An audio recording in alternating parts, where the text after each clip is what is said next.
오늘도 주님의 말씀을 깨닫는 은혜와 함께 하나님 나라를 누리는 복이 있기를 주님의 이름으로 축원합니다.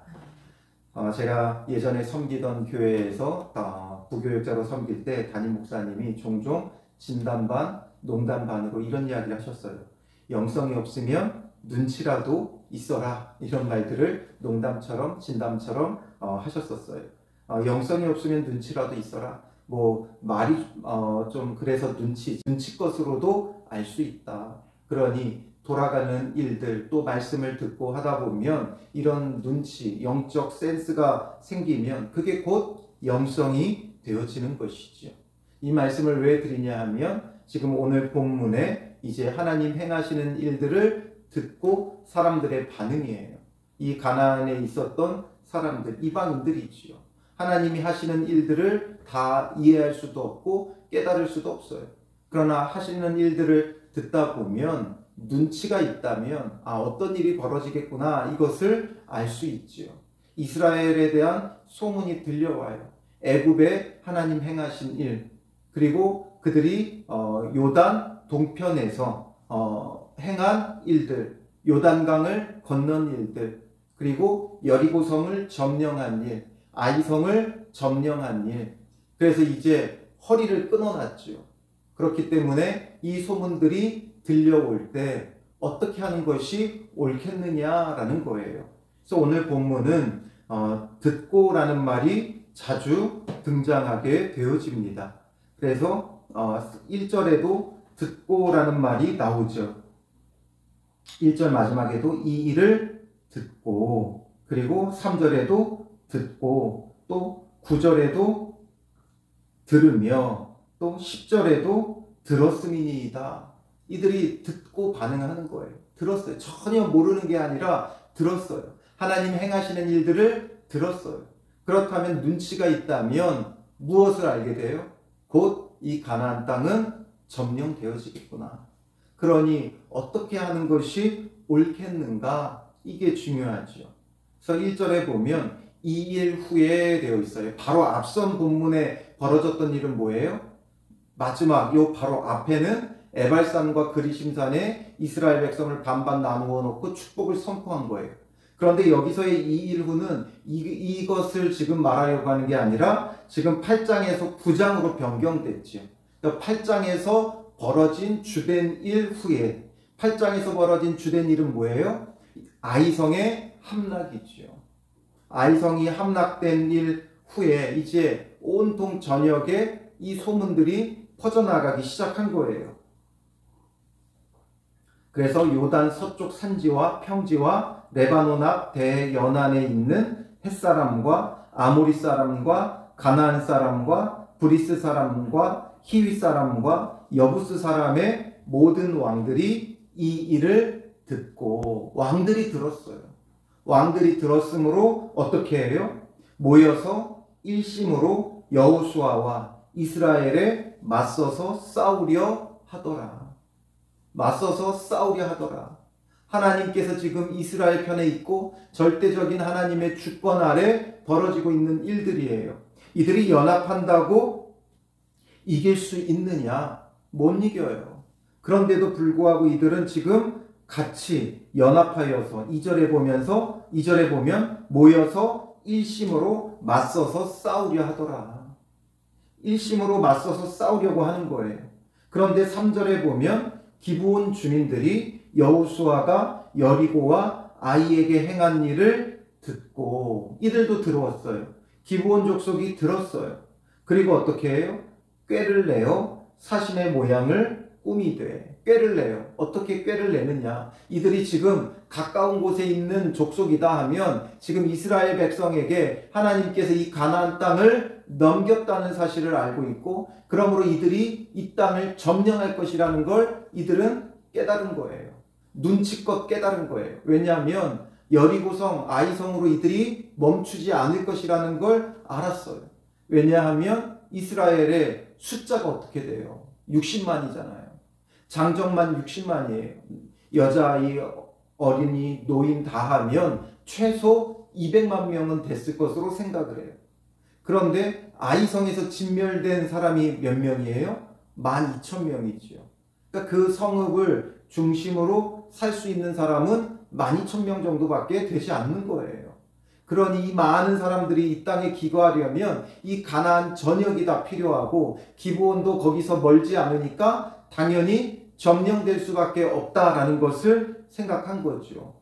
가까운 곳에서 왔다고 하면 이들이 화친 조약을 맺지 않을 게 뻔하기 때문에 우리는 멀리서 왔다. 그러니까 너희랑 상관이 없다. 우리는 그냥 내버려 두면 우리가 너희를 섬기겠다. 이렇게 말하려고 이들은 일부러 꾀를 내어서 먼 데서 온 척하죠. 헤어진 전대와 헤어지고 찢어져서 기운 가죽 포도주 부대를 나귀에 싣고 그 발에는 낡아서 기운 신을 신고 낡은 옷을 입고 다 마르고 곰팡이가 난 떡을 준비하고 그들이 길갈 진영으로 가서 여호수아에게 이르러 그와 이스라엘 사람들에게 이르되 우리는 먼 나라에서 왔나이다. 이제 우리와 조약을 맺읍시다 하니. 그래서 멀리서 왔다. 조약 맺자. 이렇게 이야기를 하죠. 그러니 이스라엘 사람들이 히위 사람에게 이르되, 히위 사람이라고 말하는 것은 이 기브온 족속이 히위 족속에 속한 자들이에요. 그래서 기브온과 그비라, 브에롯, 기럇 여아림과 함께 이들은 함께 히위 족속에 속한 자들이에요. 그 중에 하나였던 기브온 족속이기 때문에 이들을 히위 사람이라고 표현하죠. 그러니까 가나안 원주민이라는 거예요.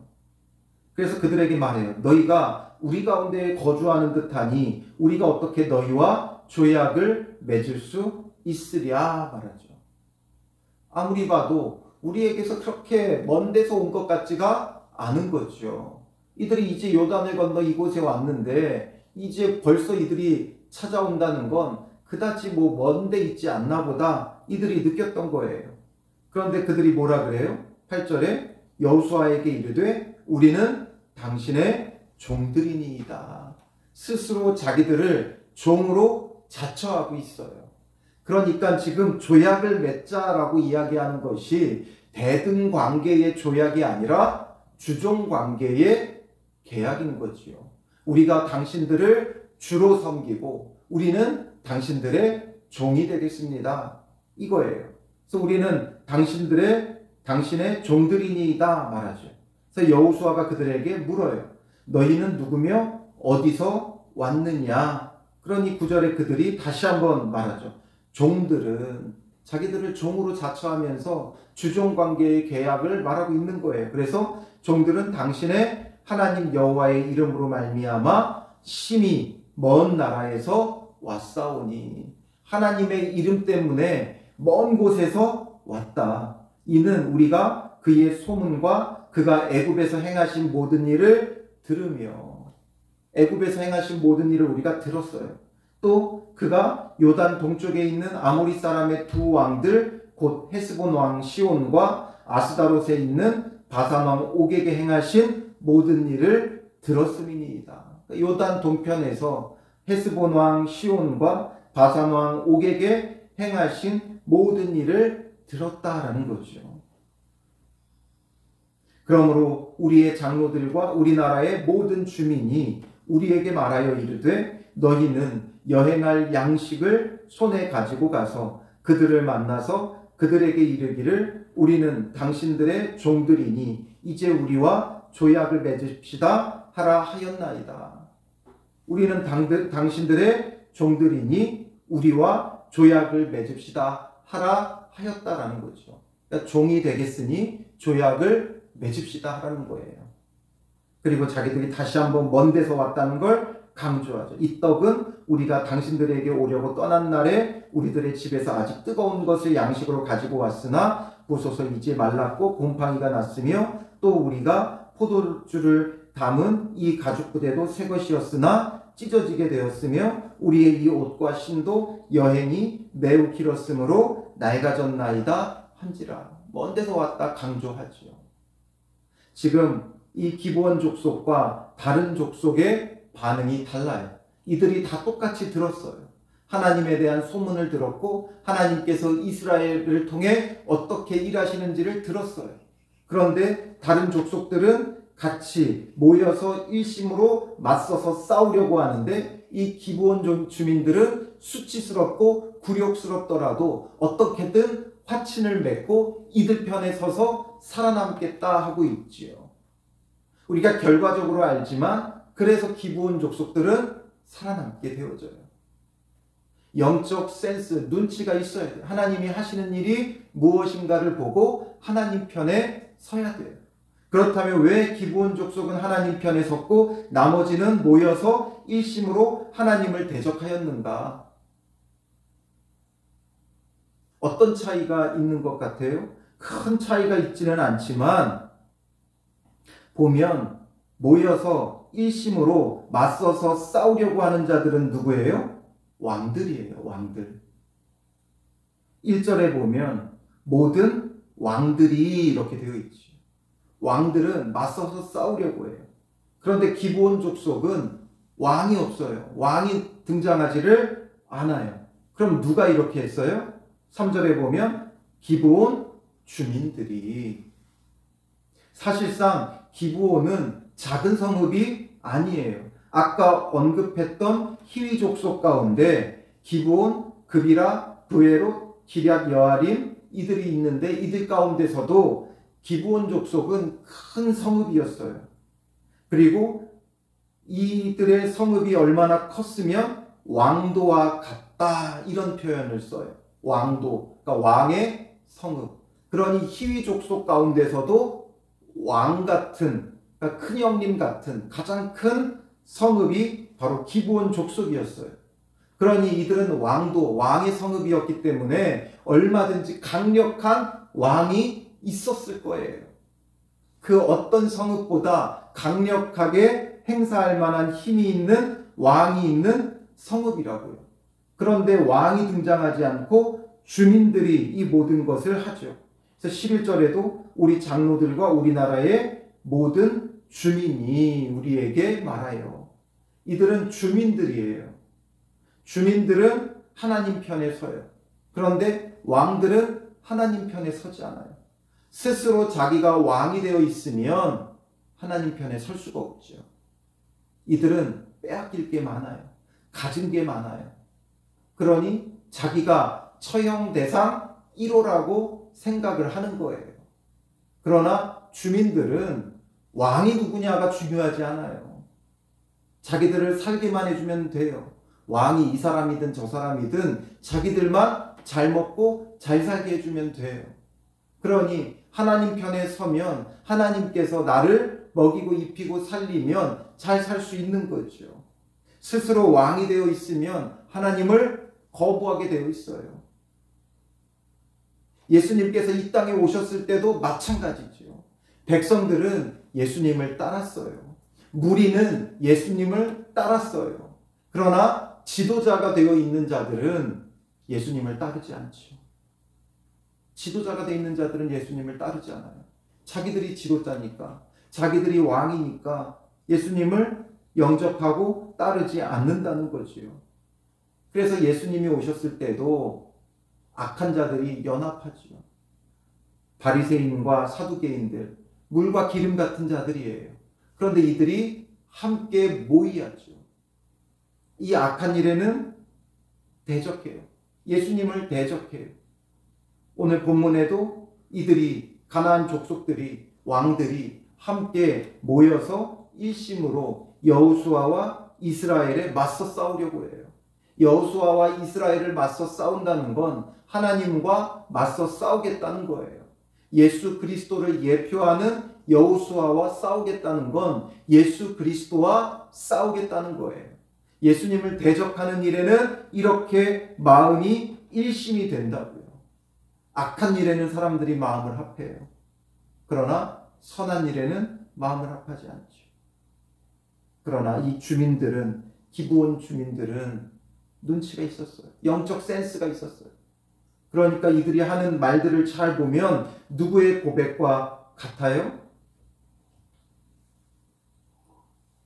9절과 10절에 보면 애굽에서 행하신 모든 일을 들으며 또 그가 요단 동쪽에 있는 아모리 사람의 두 왕과 곧 헤스본 왕 시온과 아스다롯에 있는 바산 왕 옥에게 행하신 모든 일을 들었음이니이다.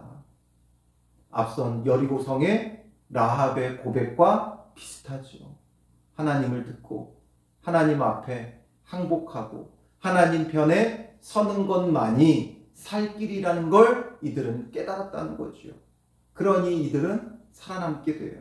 하나님께서 모든 가나안 땅에 있는 족속들은 진멸하라고 했지만 그 가운데 라합도 살아남고 그의 가정이 살아남고 또 기브온 족속이 살아남아요. 바로 어느 편에 서느냐가 중요해요. 주님 편에 서야 돼요. 그리스도 편에 서야 돼요. 하나님 편에 서야 돼요. 그것만이 우리의 살 길이라는 것을 놓치면 안 돼요. 이 가운데 이스라엘이 크나큰 실수를 하게 되죠. 이들에게 속아요. 14절에 무리가 그들의 양식을 취하고는 어떻게 할지를 여호와께 묻지 아니하고 여호수아가 곧 그들과 화친하여 그들을 살리리라는 조약을 맺고 회중 족장들이 그들에게 맹세하였더라. 여호와께 묻지 않아요. 그들이 보기에 진짜 멀리서 왔고 지금 당장 이 가나안 족속과 싸우는 것도 골치 아픈데 이 멀리 있는 족속들하고도까지 싸우려고 하면 힘들죠. 복잡하죠. 그러니까 아마도 하나님께 묻지도 않고 멀리서 왔다고 하니까 그냥 그들은 내버려 두자. 스스로 종이 되겠다는데 우리가 그들까지 대적해서는 또 이 가나안뿐만 아니라 주변 여러 나라들과 또 계속해서 싸워야 되겠구나. 뭔가 지혜롭게 판단하려고 했으나 결국 여호와께 묻지 않고 화친함으로써 하나님의 명령을 어기는 일이 발생하게 되어지는 거죠. 우리에게 중요한 건 하나님 앞에 끊임없이 묻는 거예요. 끊임없이 묻는 거예요. 너무나 당연해 보여도 아무리 선해 보여도 하나님 앞에 물어야 돼요. 나는 선의로 행한다고 했던 것들이 오히려 더 큰 문제가 되기도 하죠. 그렇기 때문에 아무리 선해도 아무리 당연해도 하나님 앞에 끊임없이 물어야 돼요. 요즘 가만히 보면 믿는 사람들에게 발작 버튼 같은 게 있어요. 그러니까 어떤 문제만 건드리면 막 열을 올리면서 토로해요. 정치적으로나 이런 문제들에 대해서 어떤 문제만 하나만 이야기하면 완전히 열을 올려요. 그러나 그러기 이전에 좀 올바르게 하나님 앞에 묻고 바르게 판단하는 게 중요해요. 요즘 너무나 거짓 정보로 많은 것이 부풀려져서 발작 버튼 같은 것들이 있어요. 가만히 보면 요즘 그리스도인들에게 발작 버튼은 동성애 차별금지법 문제예요.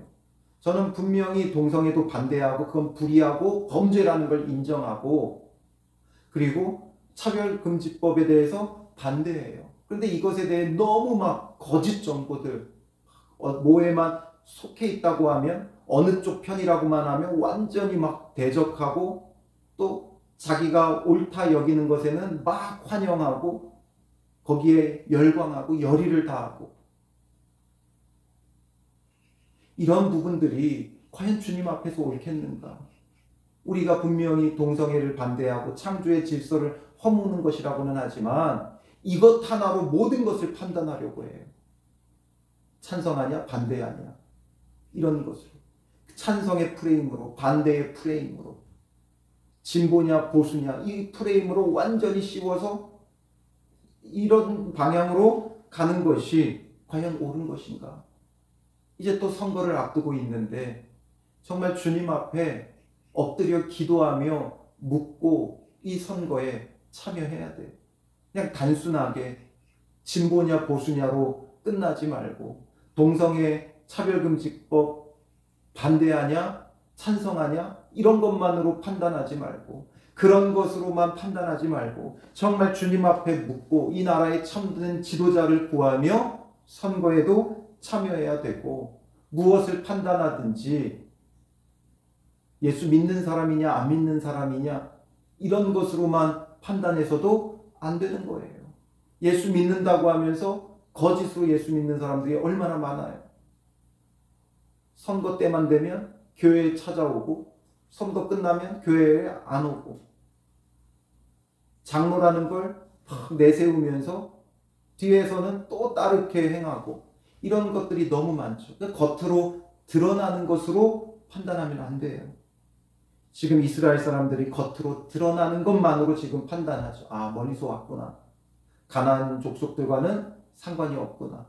히위 족속으로 보였으나 아, 저들은 멀리서 왔구나 판단함으로 이들이 하나님의 명령을 어기게 되는 이런 문제가 발생하게 되어지는 거지요. 그러니 이들도 영적 분별력을 잃었어요. 하나님 앞에 묻지 않으면 영적 분별력을 잃는 거예요. 아이성 전투 때도 그러했는데 또 이런 일이 반복되지요.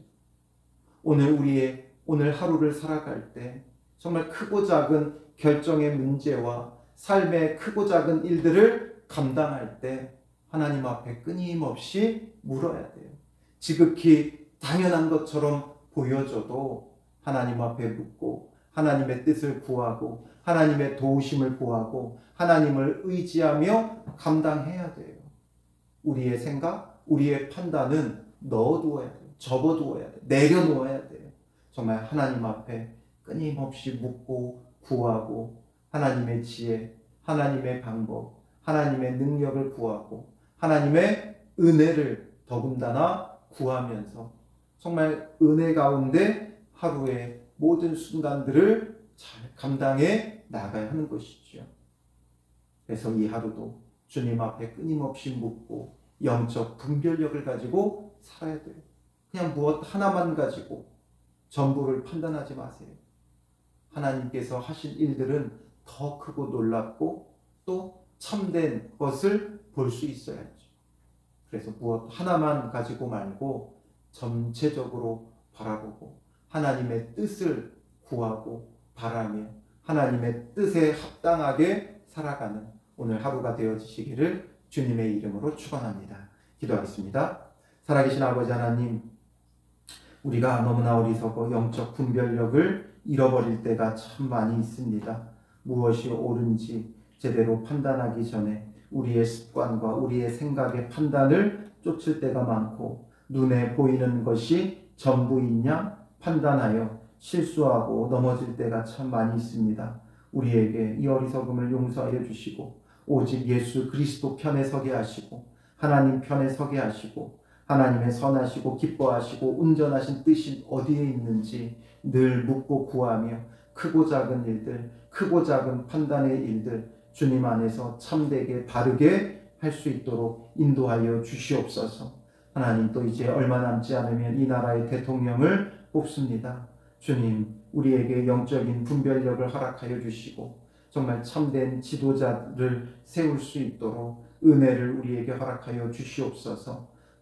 영적으로 둔감해지지 말게 하시고 늘 깨어있는 자 되며 늘 묻고 구하고 하나님의 선하신 뜻을 따르는 믿음의 사람들이 되게 하여 주시옵소서. 하나님 주시는 그 은혜를 사모하며 예수님의 이름으로 기도합니다.